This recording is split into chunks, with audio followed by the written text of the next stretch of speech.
That was our beloved Diane Elvishir on piano and Greg Capon. You'll be hearing from him later. We're so blessed to have musical guests and talent here at First Congregational Church. As I look out this evening, I get the feeling that I'm seeing that last scene in that old movie, The Color Purple, where everybody's gathered, you know, in the last scene. Of course, a lot of those folks were dead, so so that's where the analogy falls short, but it's a beautiful scene. And at this exact moment in time, I can imagine our spiritual forebears present with us, looking down from the heavenly realm and just reveling in this moment, because they and you, by the grace of God, have made this moment possible. 150 years. It's an amazing truth. And all I have to say is thank God it only comes once every 150 years, because there's been a lot of work that's gone into this weekend.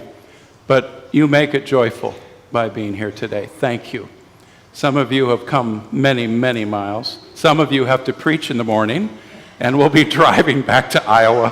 Thank you, Pastor Charles. Thank you, choir. Thank you, musicians, technicians, photographers, and the like. Thank you for making this such a precious evening. I'd like to invite those who are able to please rise as we join in our litany of praise. Barb Brown and I will lead. I will begin. And you are the people of God. Praise the Lord, praise the name of the Lord. Praise the Lord, give thanks to God. God has blessed us and brought us to this time. God has blessed us and brought us to this place. God has shown us his glory in his mighty word. God has stirred our hearts and made us glad. For 150 years, God has faithfully nurtured and fed us. For 150 years, God has shown us love and grace. For 150 years, God has given himself in word and sacrament. For 150 years, God has empowered us with his Holy Spirit. For 150 years, God has made us his witnesses in the world. For 150 years, God has placed us in loving fellowship with one another. Praise the Lord for 150 years of service in his name. Praise God for another 150 years. Praise the Lord forevermore. Praise the name of the Lord.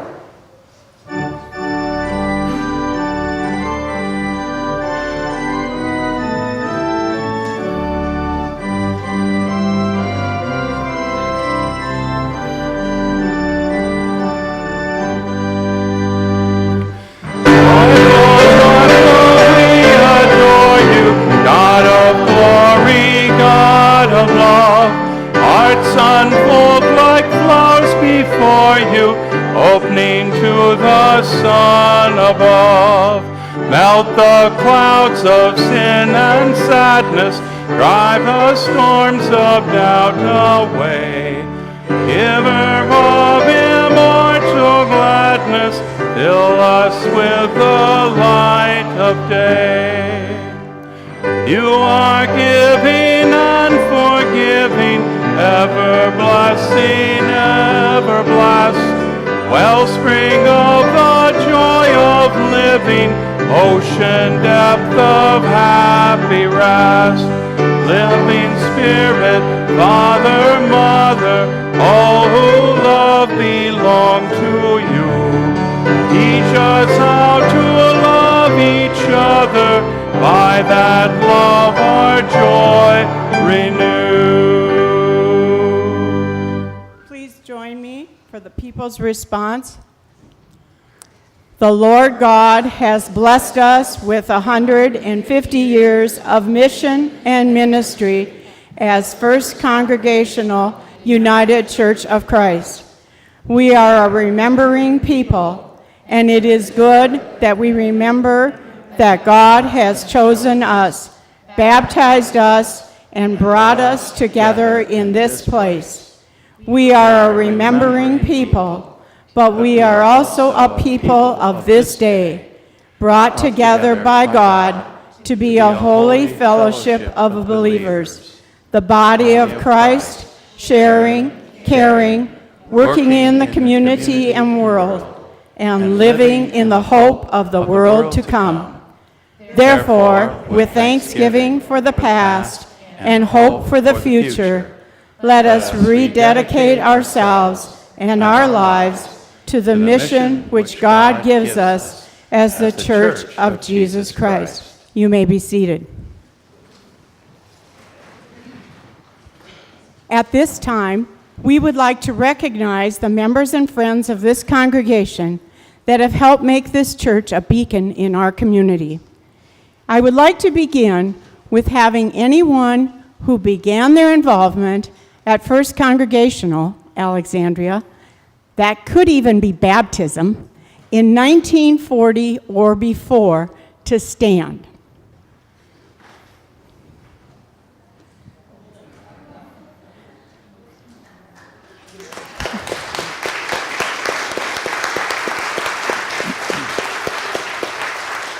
That would mean nearly 80 years. Wow. Continue to stand. We want you continue to stand if you can, as we recognize how others have supported you throughout the years with their involvement. Would all those who served as pastors, interim pastor, or pulpit supply, and spouses of these people, please stand.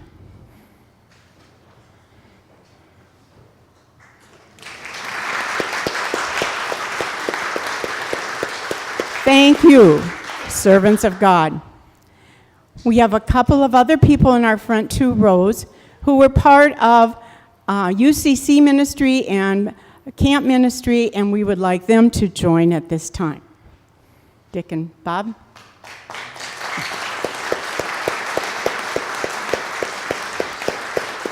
Now, anyone who served this church as moderator of the congregation, please stand.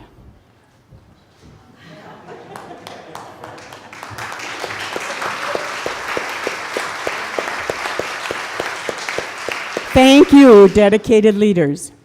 Next, I would like all those who have served as musicians, including choir and band members at any time, even if you're a kid, and would technology team members also join this group?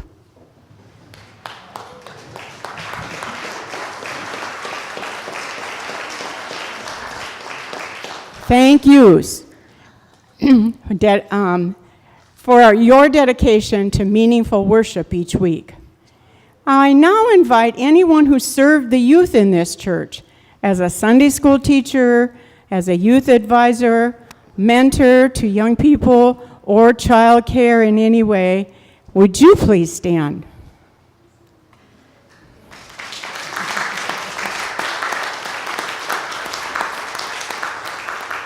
Thank you for playing a key role in children's lives.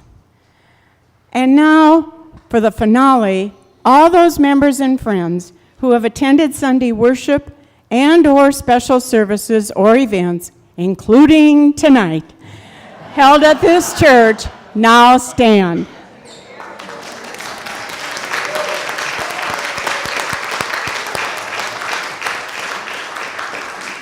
Look around you and thank those people who are around you for being a part of the ministry of this church. Come on, we all talk on Sunday morning during this time.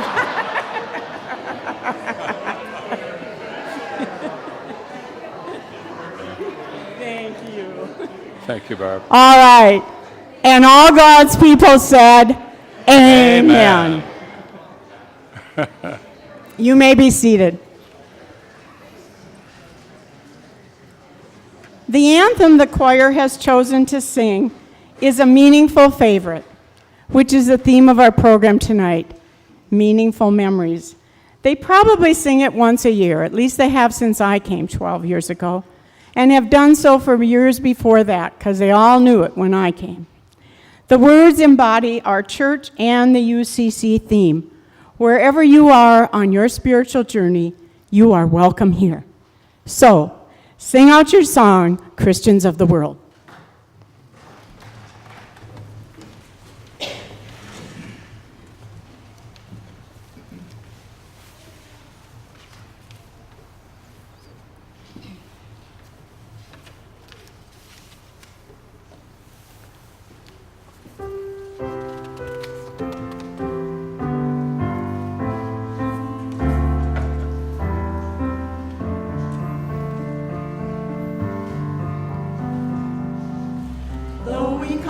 Different places, though we speak in different ways, so many creeds and different races, so many questions we must face. But these things must not divide us. We know our purpose is the same, for we have chosen Christ to guide us. We are united in His name. So sing out your song, Christians of the world. Lift up your voices and let them be heard. For the gospel of peace is the message we bring. Rejoice in our Savior and King.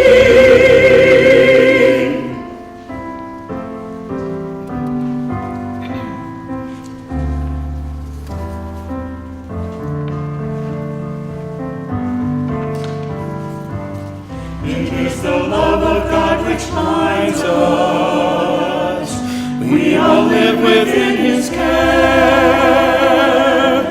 Through His word the Lord reminds us of the blessings that we share. Each of us has many talents, Which we share in many ways. Together we will meet God's challenge. We are united in our faith. So sing out your song, Christians of the world. Lift up your voices and let them be heard. For the gospel of peace is the message we bring. Rejoice in your Savior and King.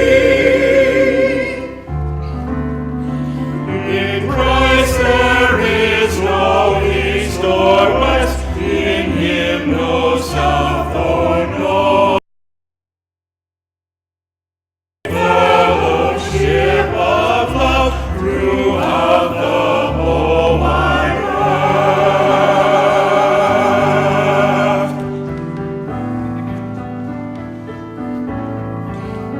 So sing out your song, Christians of the world. Lift up your voices and let them be heard. For the gospel of peace is the message we bring. Rejoice in our Savior and King. Rejoice, rejoice, and sing.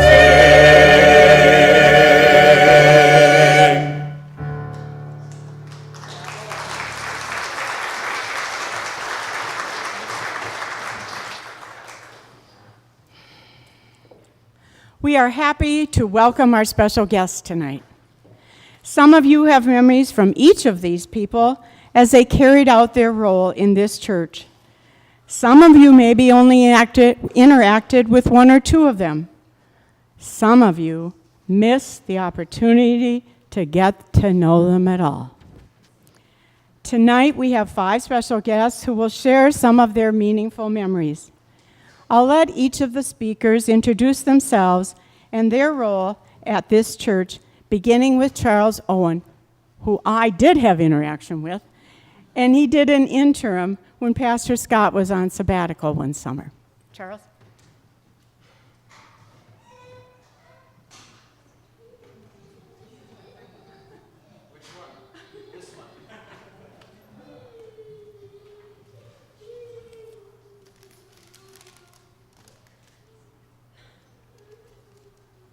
Well, good evening, everyone. Everyone able to hear me okay? Good, good. Well, as Barb said, it was sabbatical supply pastor here back in the summer of 2013. I just want to see a raise of hands. Who remembers when I was here? Okay. A few of you. And right now, I'm pastor at Osage United Church of Christ in Iowa, and a lot of people have asked me, said, well, where's Osage? The easiest way to say that is if you take I-35, you go a half an hour south, and then a half hour east, you should end up somewhere in the vicinity of Osage. So that's where I am, and Sunday morning, tomorrow, I'll be preaching there. I already gave my congregation advance notice and told them if I seem a little tired, that's why, because I got to make the 4 or 5 hour drive back. And just want to say, it is an honor to be here, and it's an honor to have so many people who have come up to me and said that they have good memories of the time I was here. I'm still surprised that I was here for 3 months, and that was 4 years ago, but still, people remember who I am. So I take that as a good thing. I don't know, maybe you talk about the bad stories in the parking lot. And it's a special honor to have with us Jim Winters. And Jim, when I met you, I said, I believe you're one of the longest tenured pastors here, and I'm the shortest. if I can have a little fun at your expense, I got a lot of joy looking at the confirmation photos, and you got to take a look at the last photo when Reverend Winters was here in 1989. He's got the clerical cravat. And I took a look at that and said, now that is a distinguished minister. I can't appreciate good fashion statements. Good to have you here, Reverend Winters. And someone else that I think we should acknowledge is Reverend Neil Olson, who passed away, has it been 2 years? Neil had done faithful visitation here at this church, and Neil has a very special place in my heart because I went 25 years of my life without drinking coffee until Neil, good Lutheran pastor, you can't be a good Lutheran pastor without drinking coffee. I remember we were sitting in the office and I told him, I forget why, I said, I don't drink coffee. And you never know with Neil whether he's telling a joke or not. Very serious guy. So he just shook his head and said, I don't know about you, Charles. I don't know if you're going to make it. I do not know about this. I said, okay, Neil, for you, I'll drink a cup of coffee.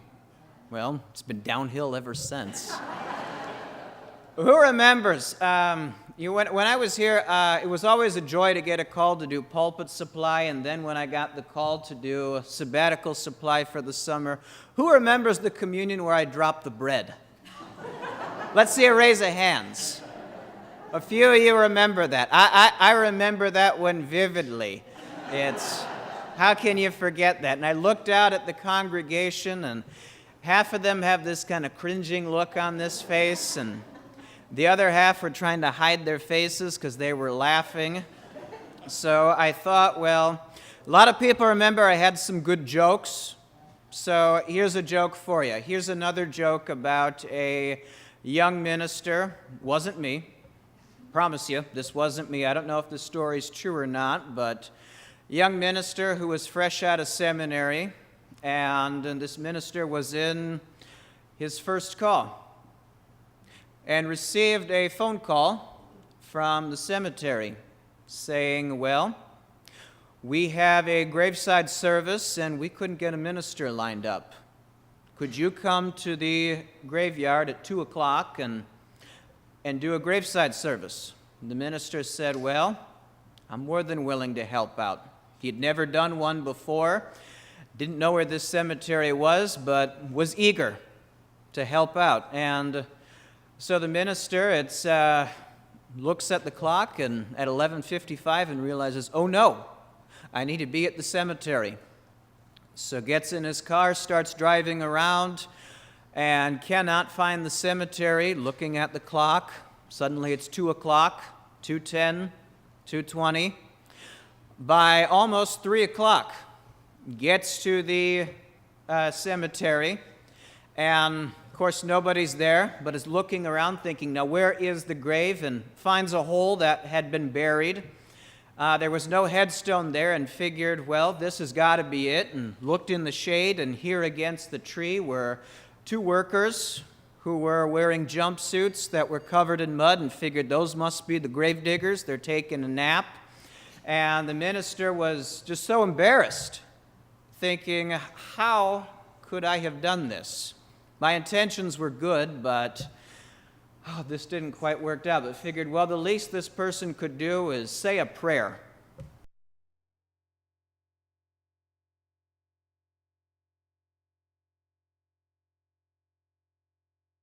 And something up and then nudges the other. And after the minister leaves, one of the workers says to the other, you know, Larry, in 35 years of digging septic lines, I have never, ever seen anything quite like this.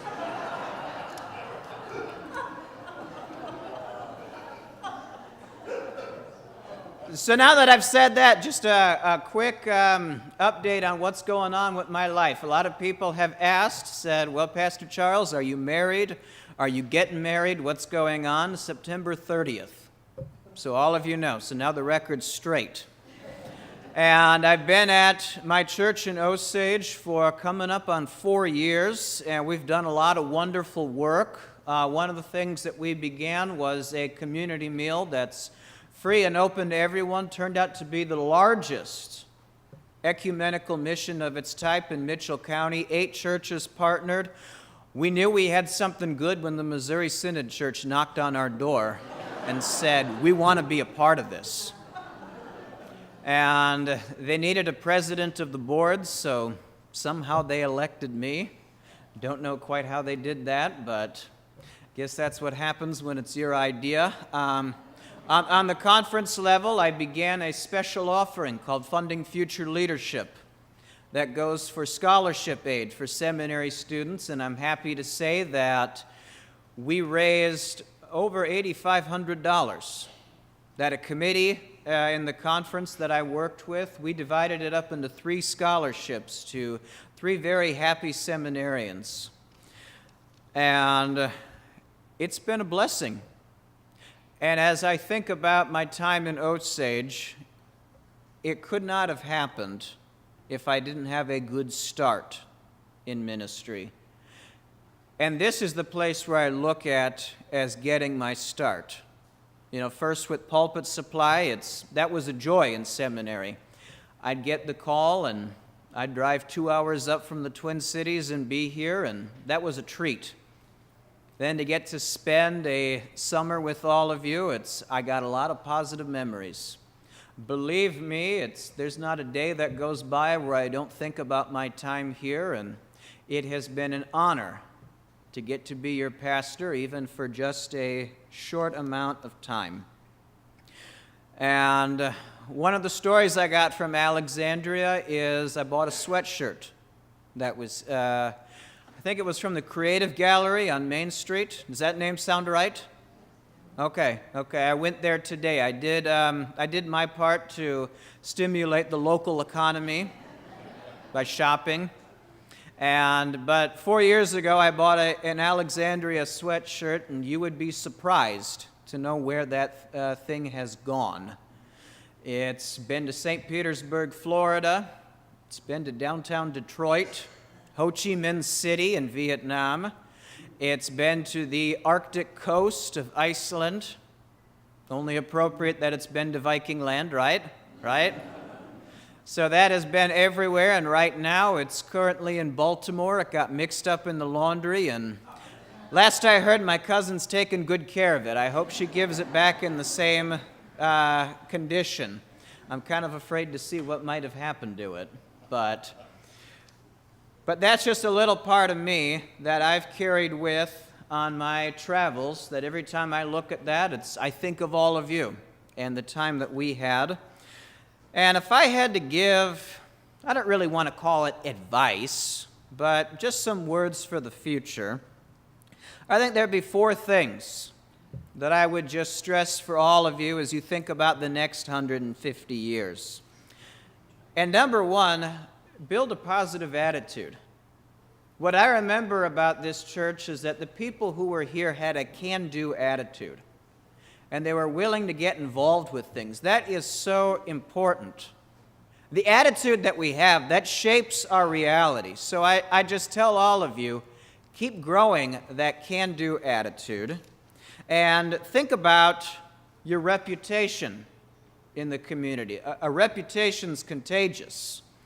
Think of a church almost like a restaurant. If you got a bad meal at a restaurant, well, you'll tell everyone, don't go there. On the other hand, you get a good meal and you say, you got to go check this place out. Church is the same way. Church has a bad reputation, it's not good. Church has a good reputation, well, that'll help you in the long run. Remember to build good relationships among each other. It doesn't take much for people to come and visit a church. What gets people to stay in church? Building those good relationships. So build good relationships with each other, and whoever walks through the door, roll out the red carpet. And the last thing that I would say is just build a solid vision. Ask yourselves, what's the purpose of this church? Why are we here? Who are we trying to serve? What's our mission? What do we want to accomplish? Right now, I don't think it's any secret. Churches they're on some tough times. You look at this across the board, and the churches, I believe, that will make it are the churches that they have really grabbed that vision by the horns, and they're willing to ride with it. And let me tell you right now, and 50 years from now, I'm going to be 79 years old. It's going to be the year 2067. This church is going to have the 200th anniversary. I'm giving you notice right now. I'm expecting an invitation. Again, thank you. Had I known that this was going to be such a formal occasion, I would have put more thought into what I was going to say. But do know that all of you have a very special place in my life, and I'll never forget you.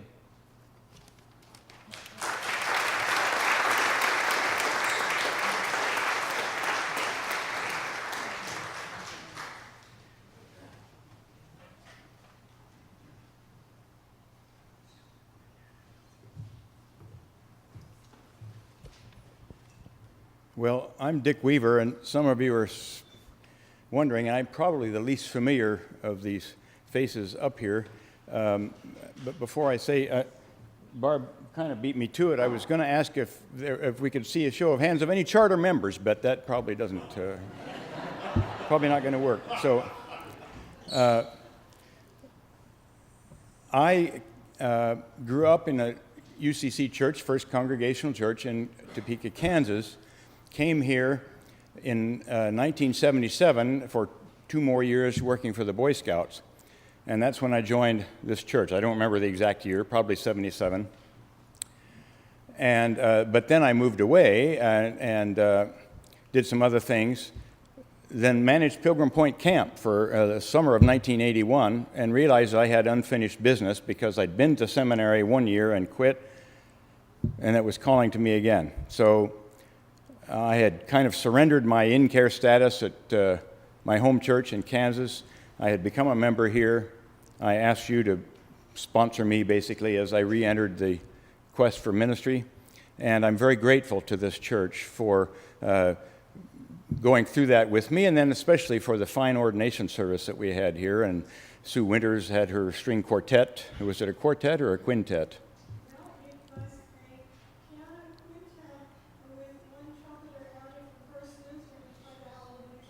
Oh, I don't remember that, but anyway, that's all right. That was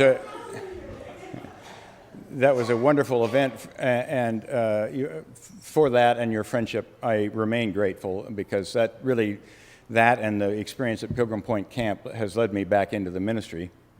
Since then, I served a church I moved back to Minnesota and was at Benson for a short time. I met my wife, who was the minister at Granite Falls at that time, Kathy Barker, and then we got married, of course, and we left. Then I helped out with Pilgrim Point Camp again for a little while, 97 to 99, 3 summer seasons, and then we moved to Seattle. And I served an interim ministry in a Bellevue church east of Seattle. I served an interim in Wenatchee, Washington, which is great fruit country and wine country. And I also did other things. I drove a bus for Horizon House, which is a UCC-related senior apartment complex on the edge of downtown Seattle. That was kind of fun. I call it mostly driving around wasting gas, but we went out on little trips to see things and do things, and that was good. We moved then to take a co-pastorate in Helena, Montana, and we were there together 7 years, and we retired. Kathy retired in December of 2014, and I retired in June of 2015, and we decided to stay in Helena, and I do recommend retirement, but many of you know that already. I've had a mix of different kinds of ministry. I've been on outdoor ministry committees. I've managed not only Pilgrim Point Camp, I've managed Camp Miminogish in Montana. And I spent a week kind of covering when we were without a manager at the Pacific Northwest Conference Camp on the Kitsap Peninsula. So I've had lots of outdoor ministry experience as well, and lots of church experience. And I look out here, I see, but this church has been a foundation for my work in ministry, and for that, as I said, I continue to be grateful. Thank you.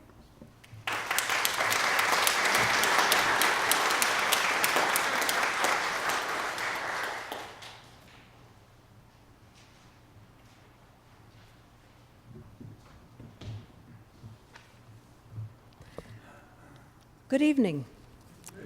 I'm Mary Kay Sauter, and I was here doing an interim ministry in November of 2000 to the summer of 2001. And I just loved this community of faith, loved being here with you. And let me give you a reason why. The first day I was to come here, my mother-in-law died. And her funeral was out in western North Dakota. This was a Thursday, if I remember correctly, November 1st. So this new intern is supposed to start work on the November 1st, calls to say, I can't come. And there was no hesitation, there was no reproof, there was just graciousness and compassion. And I did not start on that first Sunday. And that to me is an indication of who you are as a community of faith. You are a compassionate, loving place with each other and reaching out into the community, as well as your wonderful love and care for the children who have grown up here, for who they are. And I remember fondly when, I think it must have been a World Communion Sunday, when I had on the altar of fabric, I'm a quilter, so of course it's fabric, of the world. And I can't remember if it was Carl or Eric Branch who asked me where Madagascar was. And these boys were maybe 5 or 6 years old. Fortunately, I did know where it was at the time. I have so the choir, of the women downstairs quilting, of, again, your care and compassion for so many people. There are obviously folks missing. Many have died in the last 16, 17 years, and I know you miss them, and I miss seeing them here as well. But it is good to be with you as you celebrate this day and as you anticipate where you'll be going in the next 150 years. So thank you for my time here. It was indeed a joy, a wonder. I think of you fondly, and I have this deal with God that whenever I think of one of you, it's a prayer for all of you. So you have been prayed for often over the last 16 years. And again, thank you so much for who you are as a community of faith.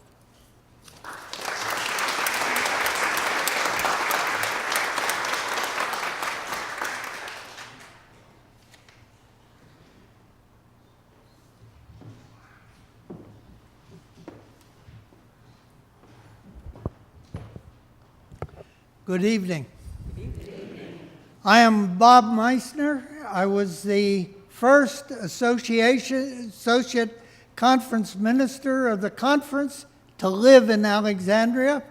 I was also the outdoor ministry director at Pilgrim Point. Contrary to rumor, I was not at the organizational meeting of the congregation. First, let me introduce my friend Lois Catt. Some of you remember that Lois was the wife of Bruce Catt, pastor at Glenwood United Parish, and she joined me in ministering to the association and was the registrar of Pilgrim.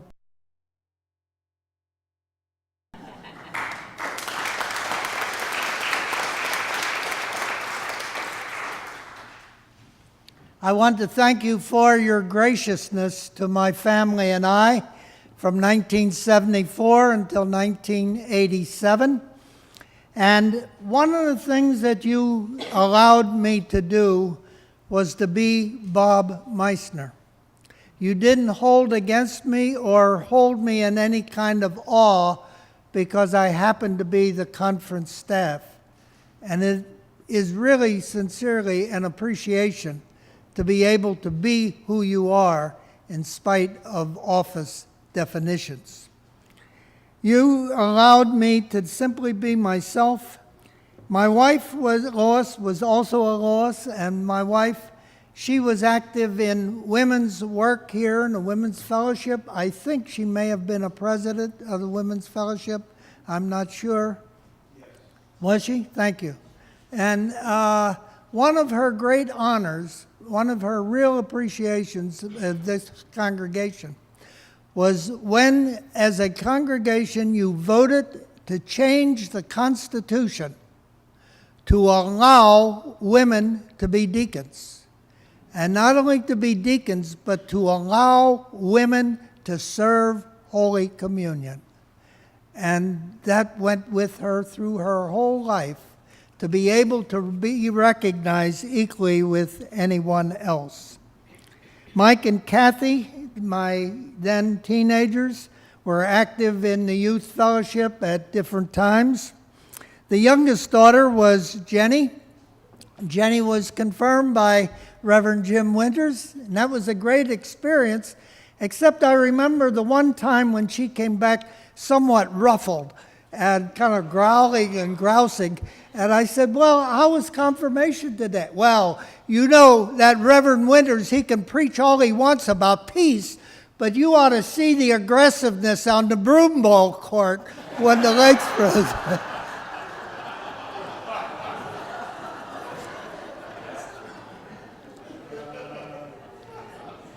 I especially want to thank you for your concern and mission. As I remember it, you met your goal for OCWM, those magic letters for our Christian world mission. You met that consistently each time, and you were always concerned about the mission of the church. You were especially concerned with the mission of Pilgrim Point. You had a place in the founding of that great institution. 4 of the managers of Pilgrim Point came from the membership of this congregation. Marvin Hanson, Jim and Majel Winters, Jim and Majel Boyd, the memory's getting bad at that point, and Dick Weaver, whom you met already. And in good condition, the women always kept the drapes nice, and when they were a little frayed, they made those new ones and hung them up. We could always count on a good representation at workday to clean up and to get ready for camp. And John Hoven, who is here, was then editor of our newspaper, and John Freud was the director of the news at our television station. And I want to pay special tribute to those men for their sensitivity and support in the life of that church and our conference, because a young girl died drowning. She got away from her counselor and we couldn't find her. But the 2 Johns had the sensitivity to not put any campers on the spot or to battle any of the counselors for any questions, but to direct their questions to me and through me as the director of outdoor ministries. And that was a great honor and appreciation for what they did and at that time. And more recently, when Pilgrim Point was on the verge, I was told, of closing, your pastor was not about to allow that to happen.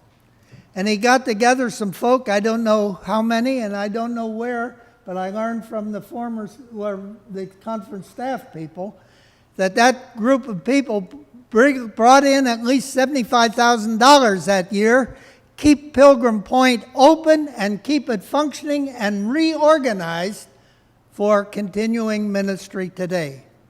That's fascinating, and it responds and looks at you and ministry. And as I look back and I see the faces of many friends and memories of life shared, thanks and appreciation, especially to Jim and Sue Winters, who were not only my pastors and wife, but they were friends. They allowed us to share in the holidays with the kids. And on one occasion, we had a Cocker Spaniel, and I was able to convince their kids that that was a pygmy lion. So much. So, yes, there's so much to do and say. I continue appreciating what you have done and what you have been. And along with Charles Owen, I bid you good grace as you go into the future. Our Spanish friends say it better. Voy con Dios.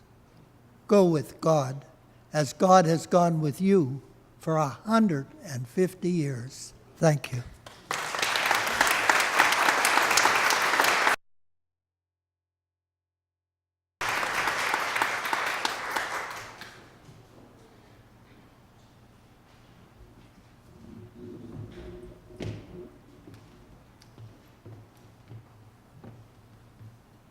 It's wonderful to be here tonight, and it's wonderful to hear these wonderful words from old friends. The only thing I regret is that, there's quite a few of you here tonight, and I shake your hand, and then somebody else comes on, and I don't get everything I wanted to share with you out. But believe me, it has been a wonderful experience, very moving, very emotional for me this evening to be here. And one thing I want to say before I go further, I looked at these lights that help lighten the light for the choir.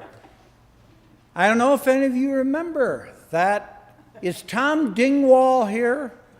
Tom Dingwall was responsible to put that in. And I think that's just great. Thank you, Tom.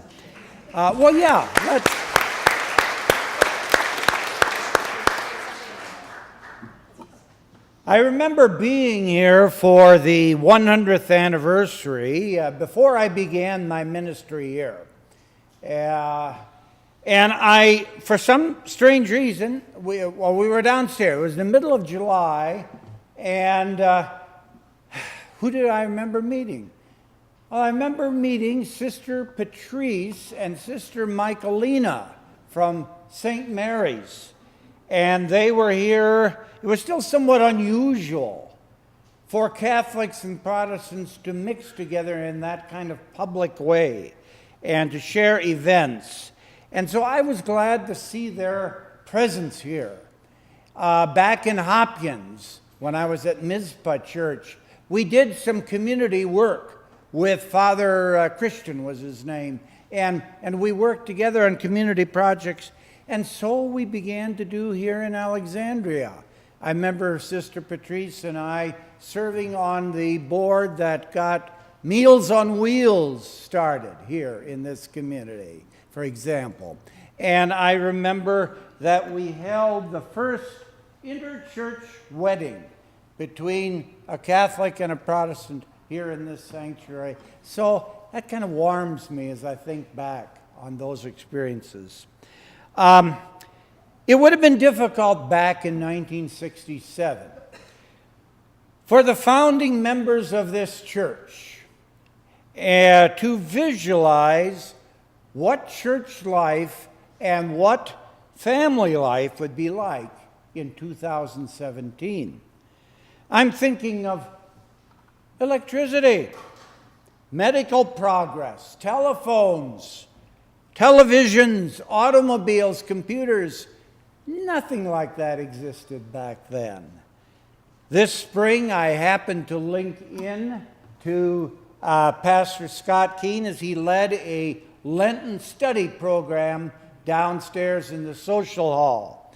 And someone walked around, they were carrying, either a tablet or a smartphone, and they showed it to Scott, and I heard him say out loud, "Oh, Jim Winters is here."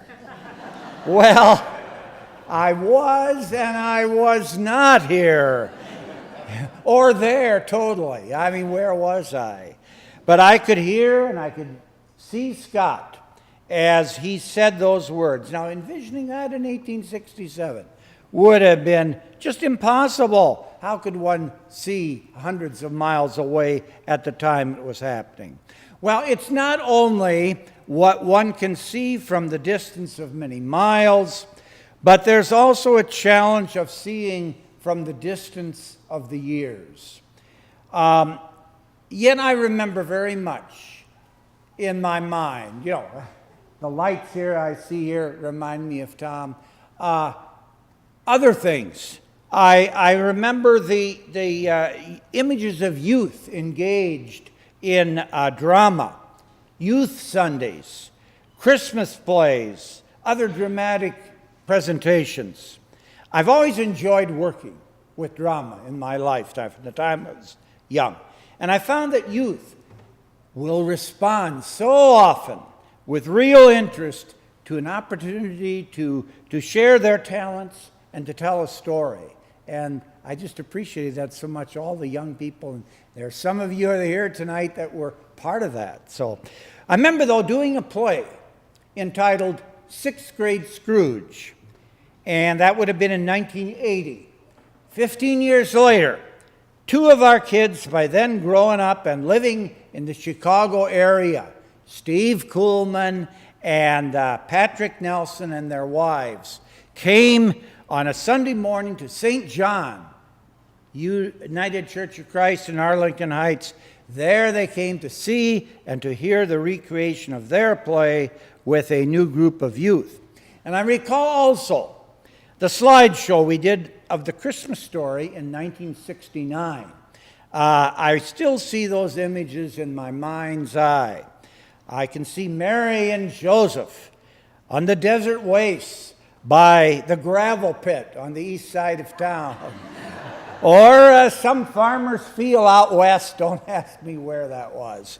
But we got there. And then there was a baby, our little Richard, who lay in a manger bed with a real donkey looking at him. And I think my wife was Suzanne was a little worried, would that donkey take?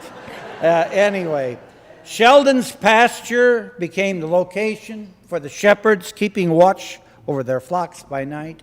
Dale and Joe Undham's house became Herod's palace, where, well, that was a wonderful location, Pat, seriously, where the wise men visited and so on. And it amazes me today, via Facebook, that some of these youth back then are now not only mothers and fathers, but Lord have mercy, they are grandparents.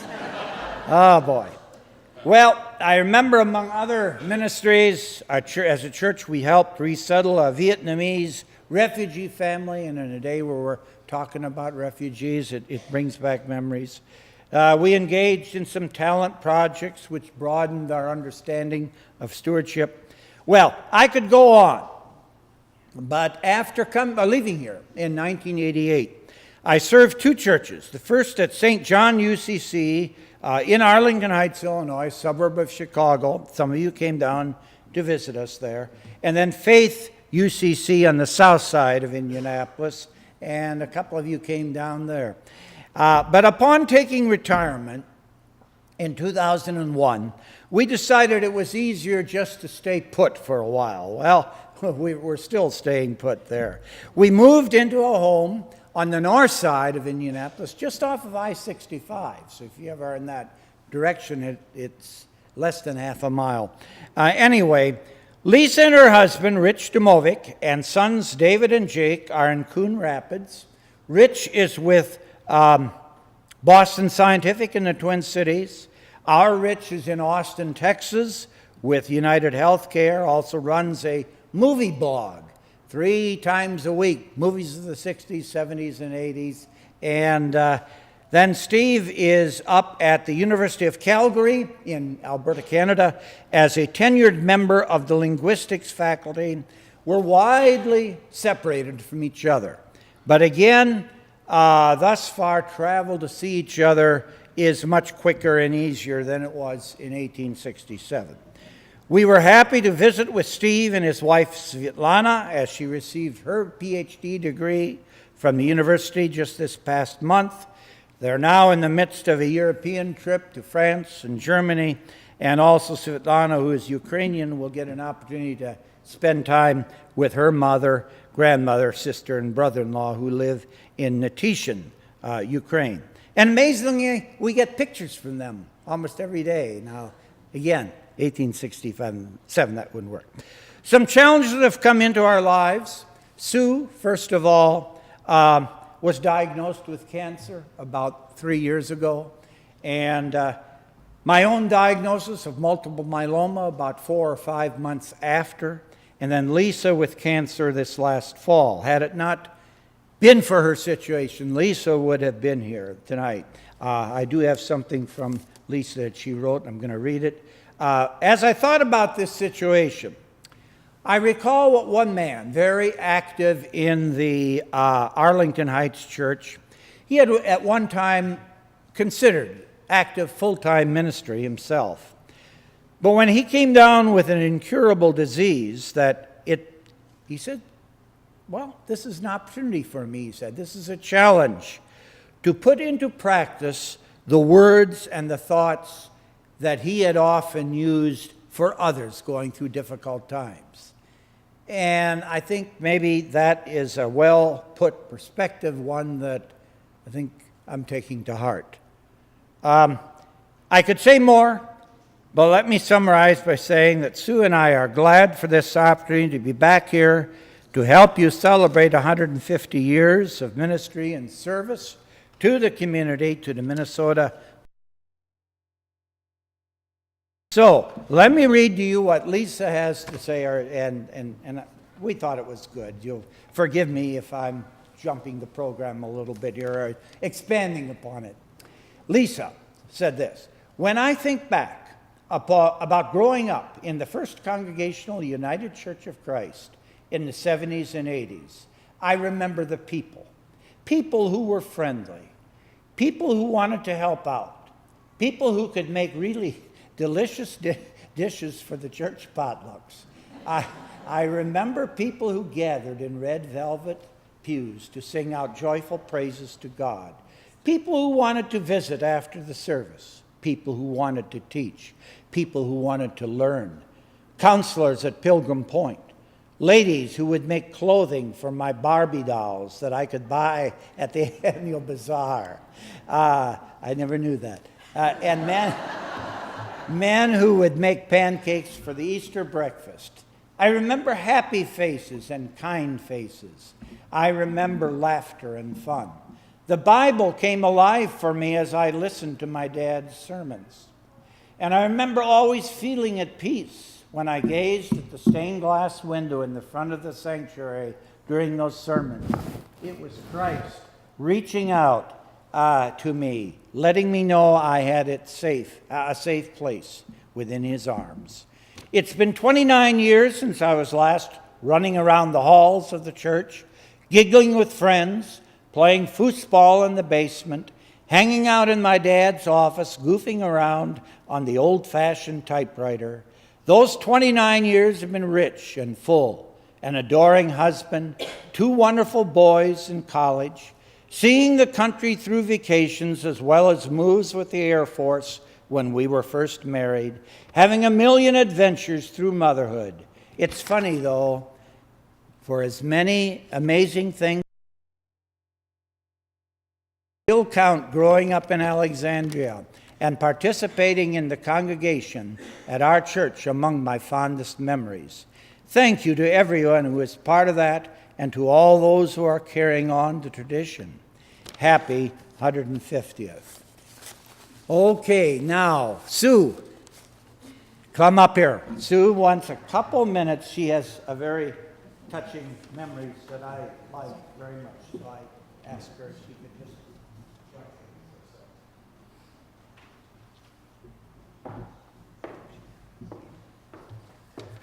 I hope Scott will forgive me, but I did want to share just a few thoughts. And Alexandria was such a very special time in our lives.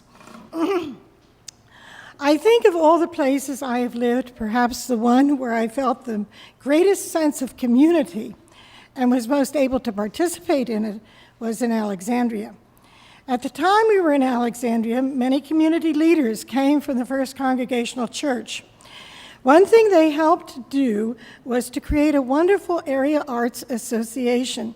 And I met several of the leaders tonight and had dinner with them again, which had an ongoing volunteer orchestral component in which I played cello. Sometimes for sections of the Messiah presented at Christmas or Easter, and also for many rehearsals, which sometimes goes on to midnight, and wonderful performances of the various musicals we gave every 2 years. These included Showboat, Oklahoma, Oliver, The Music Man, and Fiddler on the Roof. And in most of these, Jim had a bit part too, so it was kind of a family venture, which was great fun. On the side, I became a cello teacher. Some of my students and their descendants, I have learned tonight, are still playing cello. And one of the mothers, much beloved by me, is here tonight, and I'm so grateful that she came. These cellists, some of them are still playing for churches and nursing homes in Alexandria, so I hope you'll get to hear them. I have learned that, and it's made me very happy. I remember our wonderfully bonded neighborhood. Some of them are here tonight also. Some of them were members of this church, and some that weren't members of the church apparently came today looking for us and left their telephone number that I'd be sure to catch up with them before I left.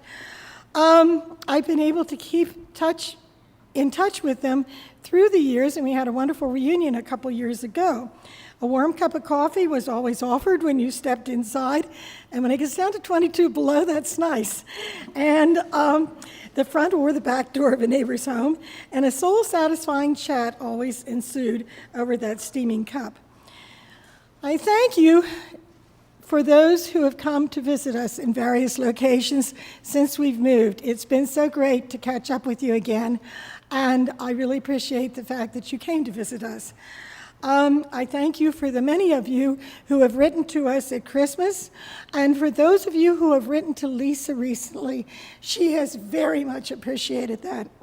I always feel a heart tug when I open your cards at Christmas, and it's been good to follow your life experiences as you've gone through them through the years. I must offer a special thanks in memory to Jean Amundsen, with whom I shared June recitals back in the Guild Room for many years, and to her sister, Virginia Francine Johnson, our co-organist, both of whom conscientiously accompanied me after exacting rehearsals whenever I would play for church. Working with them and their dear friend, a summer parishioner and gifted cellist, Sylvia Pickett, was a marvelous extension of my music education, which my whole 21 years in Alexandria was. It was a very good experience. One should also never forget the beautiful Christmas concerts that these two organists put together and produced with the choir. Our children were always happy here, and they felt a part of this church, and for that we are very grateful parents. They were all born and baptized here. 2 were confirmed in this church, and all participated in the Christmas plays. And some of their friends are here tonight. I'm looking at one right now. Jim produced each year various plays with the children, and our kids had a lot of fun being a part of it. We also enjoyed the delightful summer treat of sessions at Pilgrim Point Camp, and I'm so glad Rick was here and Bob to talk about Pilgrim Point and what it has meant to this community. I'm so glad Scott rescued it. Thank you very much. It's a fine camp. I was a camper for many years growing up in New Hampshire, and if you've grown up in your teen years and gone to camp, there's just nothing equal to it. And so I was delighted to discover Pilgrim Point, and I'm delighted you've kept it going for other children to have that same wonderful experience. May this church and may this community go on for many more years.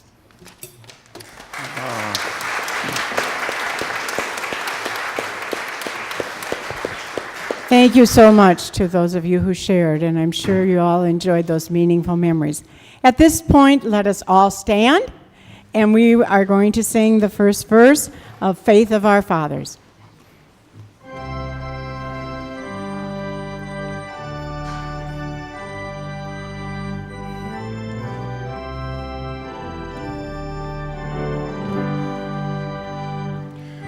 Faith of our fathers living still, in spite of dungeon, fire, and sword. Oh, how our hearts beat high with joy, and the glorious word, faith of our fathers, holy faith, we will be true to thee till death. Please be seated. It's my honor to introduce the 150th anniversary video. There were 5 projects that were worked on that I oversaw at this time. The first was the confirmation class scavenger hunt. That was their senior project.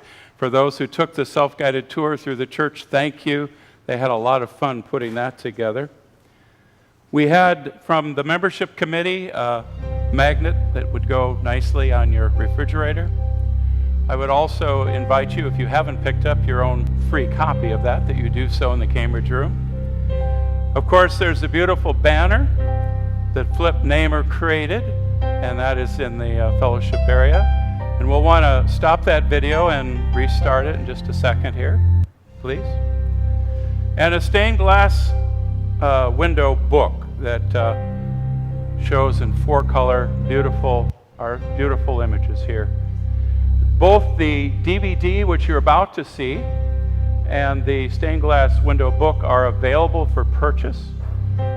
Each are $15, but if you want to get them in a combo package, you save $5, $25. So we hope you all sign up after the service tonight for that. And now let me say a word of thanks to John Hoven and Jamie Hoven, who created this beautiful video.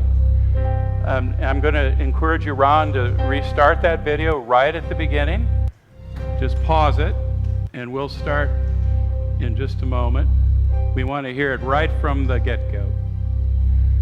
John has spent many, many hours on this, and if you'll just pause that and back it up, please, right at the beginning. Grab, yeah, there you go. Slide the blue slider to the end. Now hit pause. Now hit pause. All right. I have done some video editing of my own, so I can tell you for every 1 minute of video, there is between 4 and 5 hours of editing. That's just the nature of the beast. Jamie Hoven created this. John wrote the narration and did the narration, and it is an absolute masterpiece. Sit back. I wish we had some popcorn for you, but enjoy this beautiful masterpiece.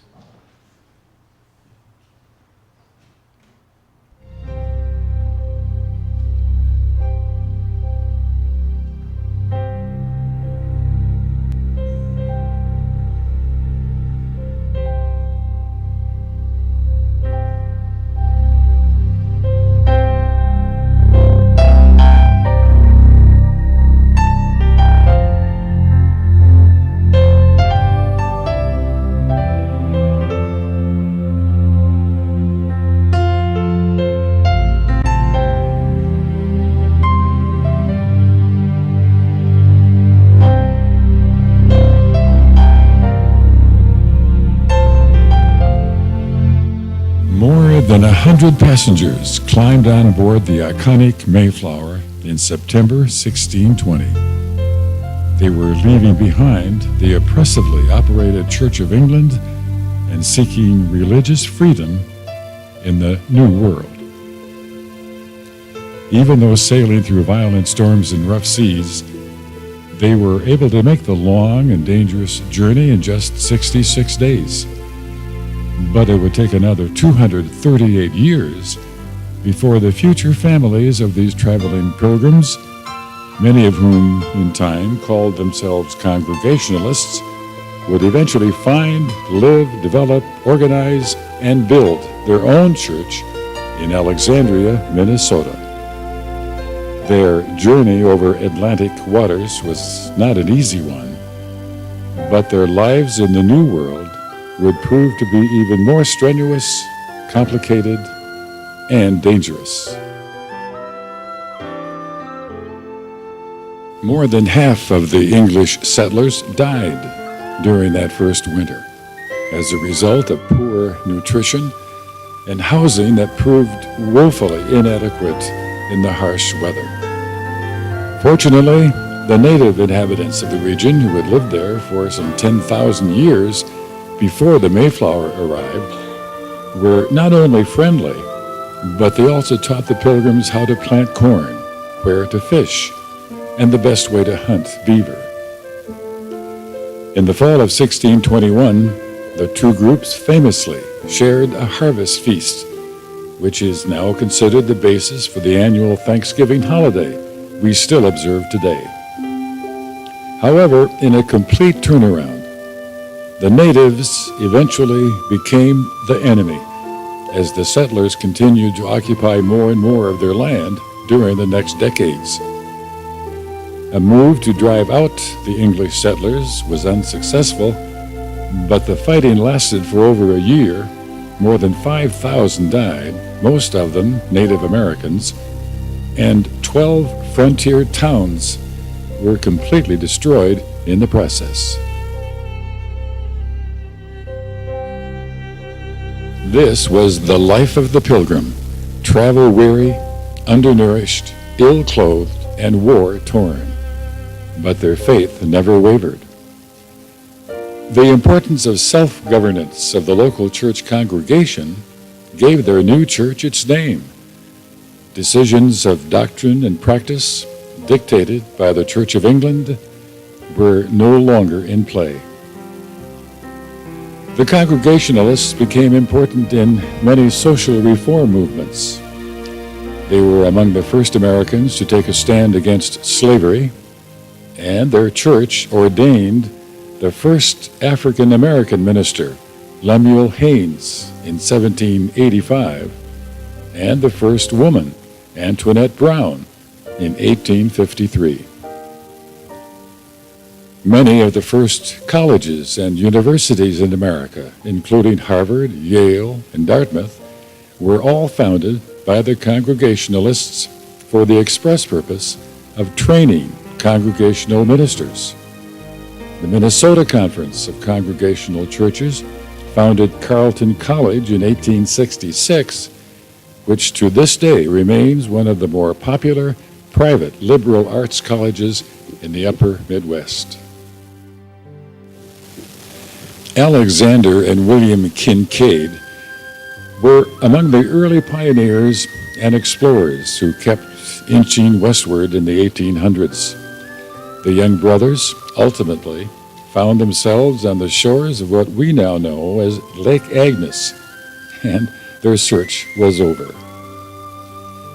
Staking their claim in the middle of this lake-studded wilderness in 1858, the area would later become the official town site of Alexandria.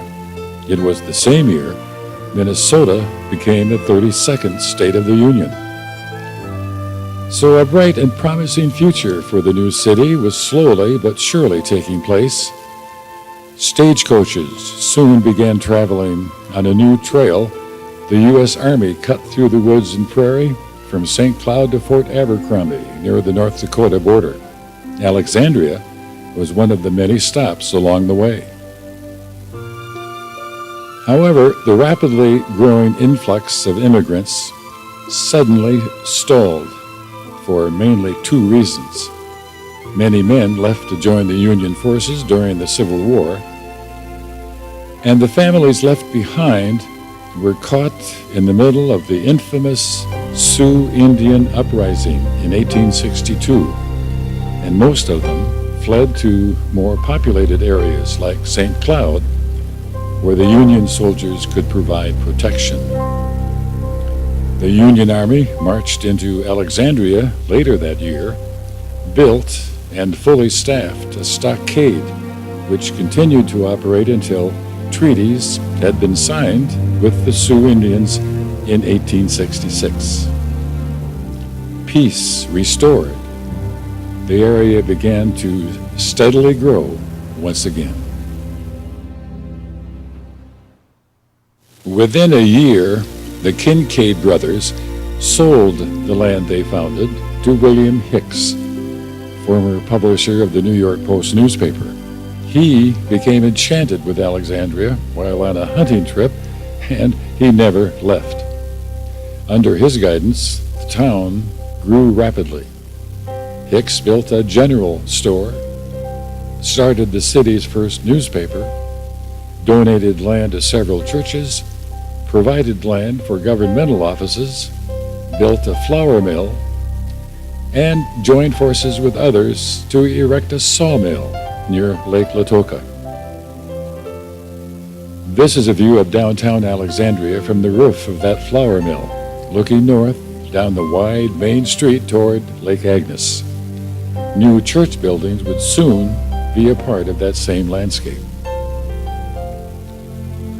Although the Alexandria Congregational Church was organized in 1867, it wasn't until Mr. Hicks donated the land 8 years later that their first church building was constructed. It was to become known as the Toothpick Church, as the steeple was topped by 8 very slender spires. It quickly became a significant landmark and served its members for nearly 20 years. The distinctive steeple can be seen in this vintage photo and shows just where the church was located in the middle of the city all those many years ago. And the present-day church sits on the exact same piece of land. Those are twin school buildings just across the street, and where schools, in one form or another, continued to be church neighbors for more than 140 years. One of the few pastors to hold services in the new small church was the Reverend Seth Wilcox, who preached to its 33 members from 1885 to 1890. Pastor Wilcox likely first arrived in town by train as the new rail line punched its way through Alexandria in 1878, and he was not alone, as vacationing tourists were slowly turning Alexandria into a major resort town. New brick buildings had begun to replace the pioneer log and frame structures along what we call Broadway today, and the Congregationalists, who had far outgrown their first church, made plans to do the very same. The Toothpick Church was moved off the site in 1890, and construction of a new, large, sturdy structure began immediately. The new building was an eye-pleasing architectural masterpiece. It was built to last a century or more, but sadly, it was not to be, as the magnificent structure stood proudly for less than 44 years. It was a bitter, sub-zero cold morning in February 1936 when area residents for miles around were mesmerized watching the billowing smoke spiral high into the sky. The scene overlooking downtown buildings from Broadway was ominous that morning. Horrified onlookers would soon learn that the historic Congregational Church, located just 2 blocks away, was quickly being destroyed by a raging fire caused when the church custodian was attempting to thaw a frozen water pipe with a blowtorch.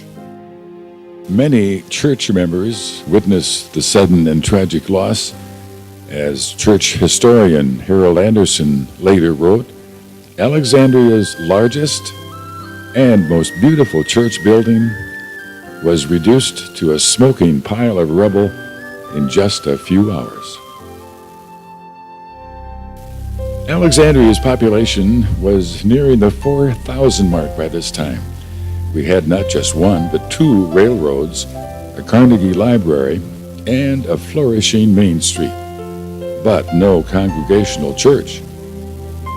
That void would soon be filled, however, and the haunting, lingering memories of the swift and devastating fire would soon fade away when construction of the third and still existing church was started within the year. First services were held in June 1937, and parishioners were now looking forward to an ever better, cheerful, and glorious future. Some would say that the choir even sounded better in its new surroundings.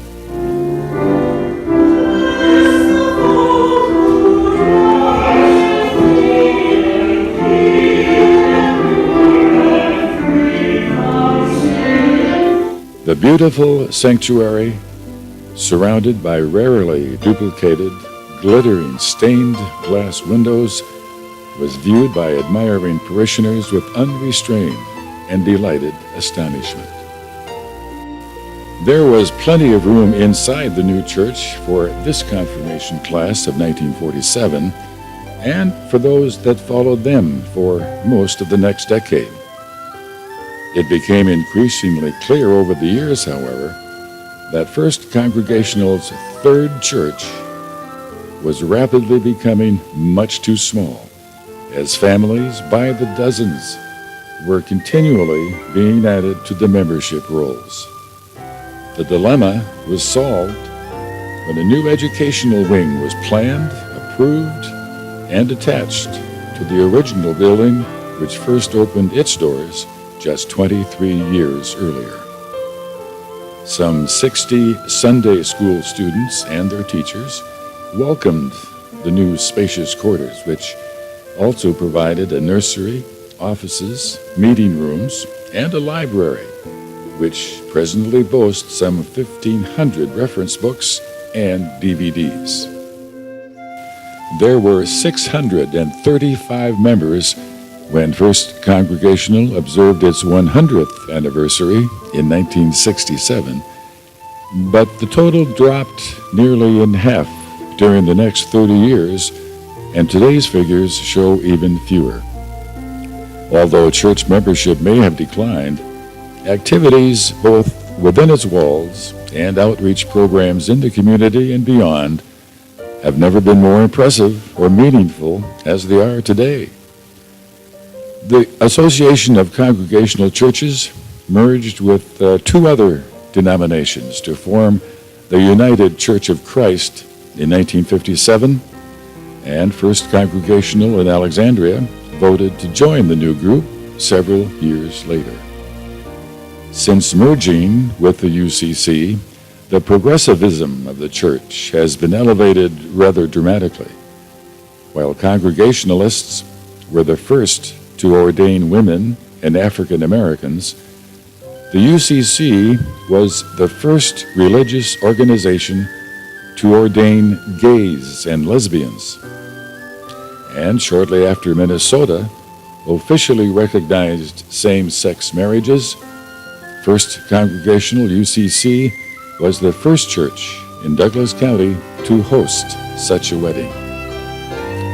The marriage fell in line with UCC's denominational motto, "No matter who you are or where you are on life's journey, you are welcome here." First Congo's current pastor, Scott Keene, proudly sings the praises for the many devoted members who unselfishly volunteer their services to make his church play such an important and widely respected role in the community.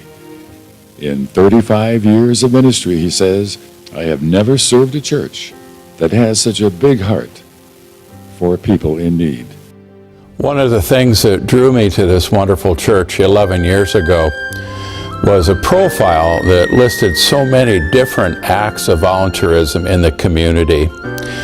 I believe this church has always understood the importance of getting involved and helping those who Jesus called our neighbors in need, which is to say, we practice what we preach, and we're not afraid to get our hands dirty doing so. A good example would be our work with Habitat for Humanity. We help with builds. Our youth have done mission trips. We've provided mentorship to new homeowners, and we've offered dedication service and prayers on site, as well as cooking up and serving delicious Habitat dedication dinners, just to name a few of the ways that we volunteered. Our members have also volunteered at Special Olympics and Relay for Life, and several of our members have even donated time and expert fishing skills at Let's Go Fishing, which provide opportunities for our older members to get out on one of our many beautiful lakes here in Alexandria. Several volunteer delivering Meals on Wheels. We've also done, and I think we're the only church in the community to do this, an annual World AIDS Day worship service and an annual Miss service of remembrance, giving comfort to those who have experienced tragic loss of a child. We once did what we called a Sunday celebrating volunteerism. People submitted all of the different ways that they were involved in our community. When we finally tallied all of their responses, believe it or not, there were over 80 different examples of ways that folks from this church have given back to the community. Needless to say, I'm very proud of this church that has such a big heart to love and to serve Jesus Christ here in Alexandria. Catherine LeBresser, a lifelong church member, former moderator, and a widely respected and honored community leader, is quick to explain some of the reasons why First Congregational continues to receive high praise for what it does throughout the year. One of the more visible contributions we make to our community is our annual free Christmas Day dinner. We serve on an average about 500 people each year, and we have 2 separate fundraisers to help cover this lovely sit-down event. Our Spaghetti Dinner Fellowship fundraiser, which is held in November each year, has been an ongoing event since 1968. We've served some 23,000 people over the last 49 years, with an average of 450 guests in relatively few hours. It requires a lot of help from a dedicated group of church volunteers, and some community people step in and help also. Another way in which we reach out to our community and foster fellowship, as well as raising a few dollars for the Christmas dinner, is the popular Memorial Day pancake breakfast. That again grew out of the tradition of having breakfast between the sunrise and morning service. Between 300 and 400 people swarm the church's lower level. By elevator, if needed. We're fully equipped for disability. And second helpings, hot coffee, cup refills, and friendly service are all part of making this event so popular. A major ongoing project that we have, which is visible to everybody, is our Bountiful Basket, in which members and church visitors are encouraged to deposit non-perishable foods year-round. When filled, the contents are then contributed to a variety of places. It's done on a rather monthly basis, and it goes from our local food shelf to the ATCC food shelf, Discovery School's new opportunity, Someplace Safe, just wherever people are collecting and have a need for food, we collect it, and we see that it gets distributed as part of our mission work. Every July, members of Women's Fellowship prepare and serve, as well as sell tickets to, a salad luncheon and a bazaar of handmade items and so forth. That's been on our church scene for 67 years. And it's combined with this gift shop that sells handcrafted and other donated items, and it draws people from out the community. Their money from this bazaar then is Women's Fellowship applies to special projects that occur within our church year's needs. Other church activities include a myriad of things that may even go unnoticed by the general public, including a special sewing group that meets throughout the year to make quilts which are donated to those in need. We help raise funds for Habitat for Humanity and provide members to help staff the activities for the local Special Olympics team. These are just some of the things which we are proudly and deeply involved in, as we truly believe that a church is more than just a place to gather on Sunday morning. First Congo's Angel Care Team is yet another important element that actually helps members and friends in times of emergency and need. Meals, blankets, and visits are provided, as well as transportation for those who seek assistance in keeping medical appointments, for example, or simply finding a way to attend church services on Sunday mornings.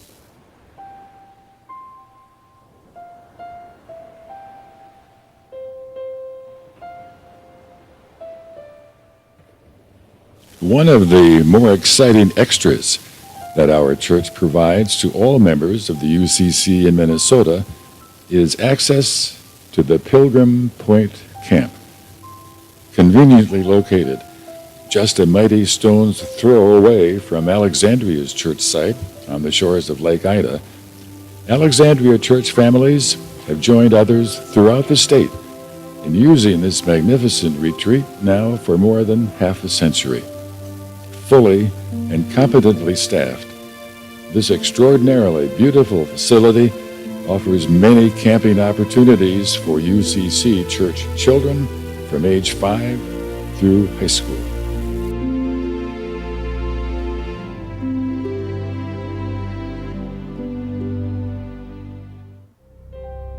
Several longtime members of First Congregational met frequently in advance of the formal 150th anniversary to do a bit of reminiscing.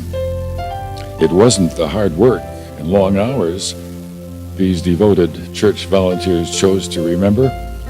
Their participation in the many exciting and extraordinary events, both within the church and community outreach programs, and the satisfying accomplishments that they've witnessed over the years, was the central focus of the meetings.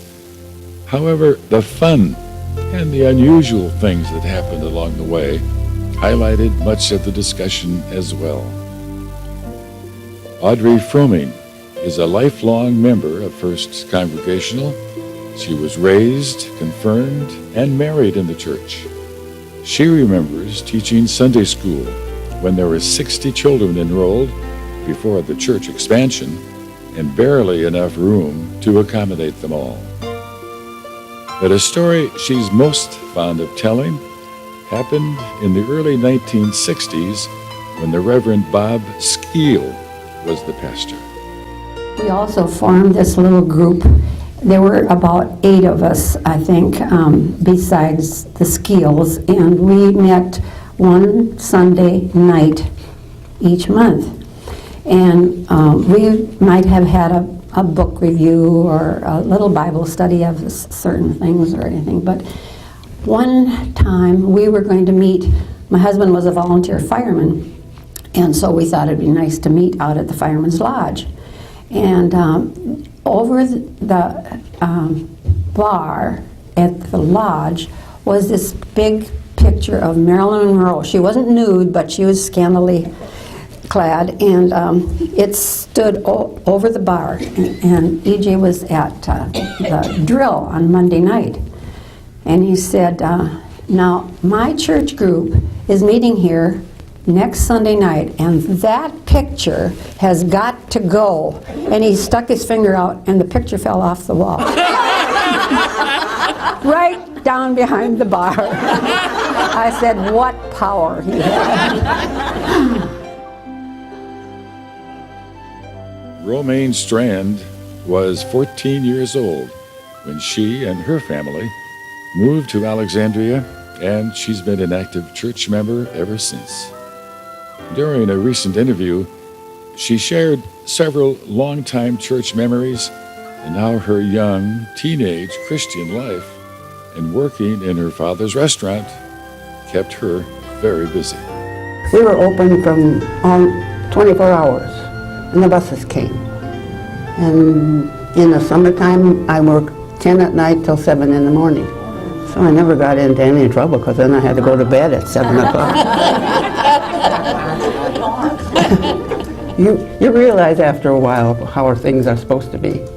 And you enjoy the things that you do that you're not supposed to do, and you learn that don't do it again. Sunday school was great. I didn't sing. The choir director told me, don't come back.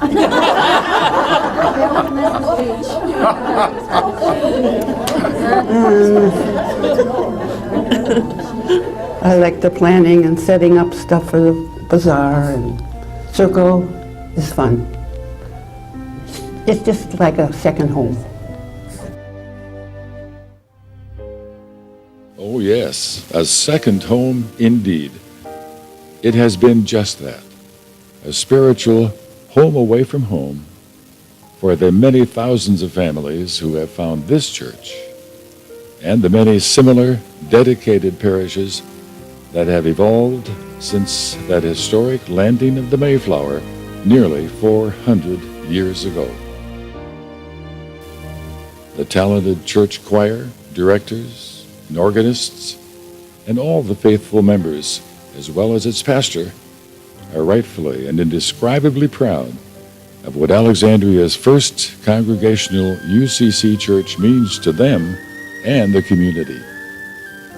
They endurably continue on, year after year, with thoughtful, vigorous, devoted, enterprising, generous, and fun-loving activities that truly make their second home such a meaningful and essential part of their lives. May the script continue for the next 150 years as well. Thank you, John and Jamie.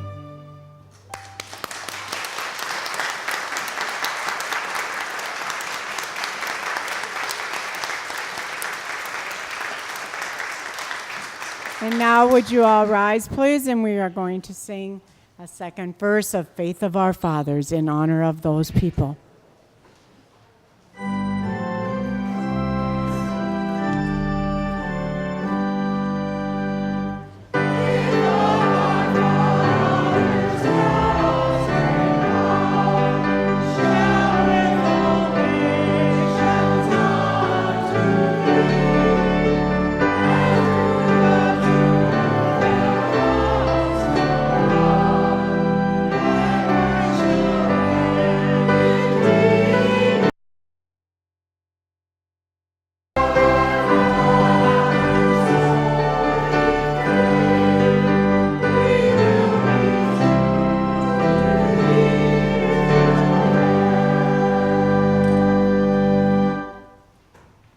Please be seated.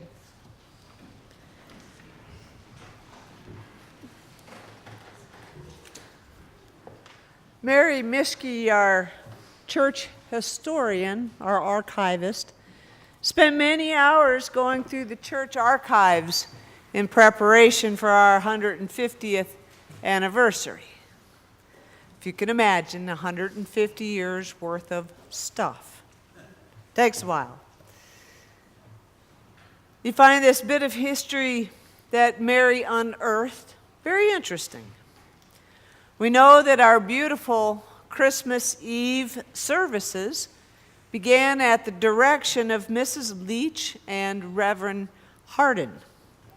Many of you know that Mrs. Leach was our organist until 1944.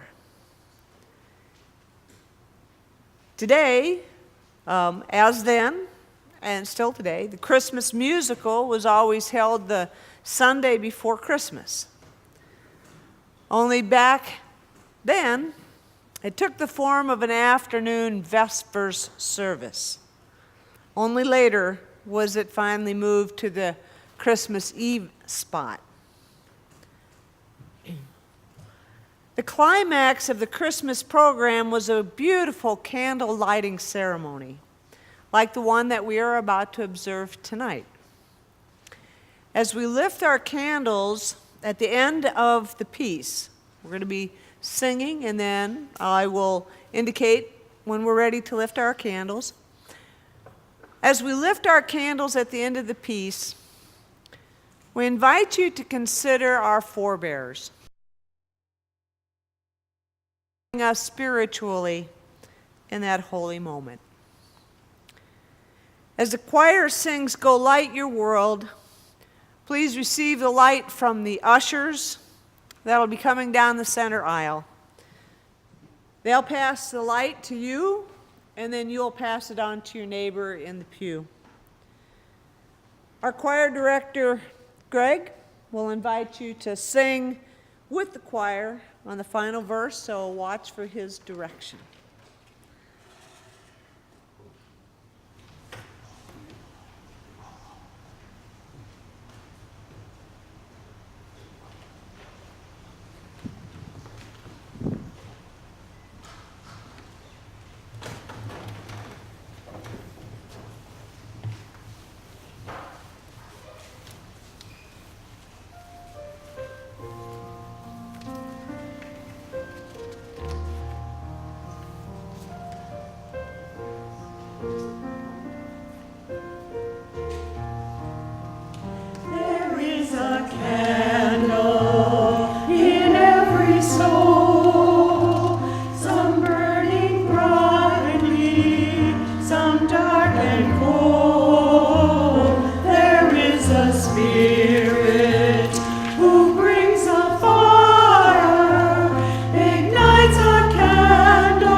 Frustrated brother, see how he's tried to light his own candle some other way. See now your sister, she's black and white too, still holds a candle without a flame.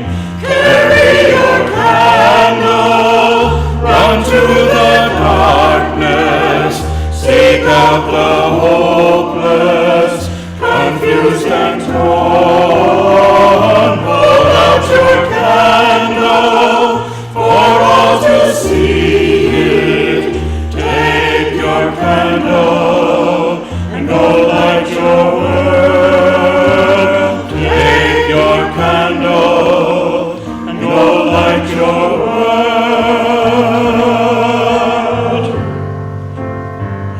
We are a family whose hearts are blazing. Let's raise our candles, light up the sky, breaking to our Father in the name of Jesus. Make us a beacon in darkest times. Carry your candle, run to the darkness, seek out the homeless, confused and torn. Hold out your candle for all to see it. Take your candle and go light your world. Take your candle.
that that has meaning for you as you leave here this evening, that you too can light your candle and go light the world, as this church has been doing for 150 years.